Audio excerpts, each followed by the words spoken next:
if you're experiencing server timeout issues in FIFA 24, follow these steps to troubleshoot and potentially resolve the problem. This guide provides simple solutions to help you get back to playing. Step 1. Check your internet connection. Ensure that your internet connection is stable and working properly. You can do this by testing other online services or devices to confirm that the issue is not with your network. Step 2. Restart your router. Sometimes, simply restarting your router can resolve connectivity issues. Unplug your router, wait for about 30 seconds, and then plug it back in. Allow it to fully restart before trying to connect to FIFA 24 again. Step 3. Update the game. Make sure that FIFA 24 is updated to the latest version.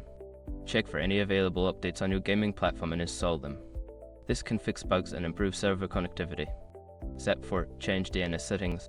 Switching to a different DNS server can help improve your connection. Go to your network settings and change your DNS to Google's DNS 8.8, 8.8 and 8.8, 4.4 or another reliable DNS provider. Step 5. Contact support. If the problem persists, reach out to EA Sports support for assistance. It can provide specific guidance and check if there are any ongoing server issues affecting your connection. By following these steps, you should be able to resolve the server timeout issue in FIFA 24. If problems continue, don't hesitate to seek further assistance from support. Happy gaming!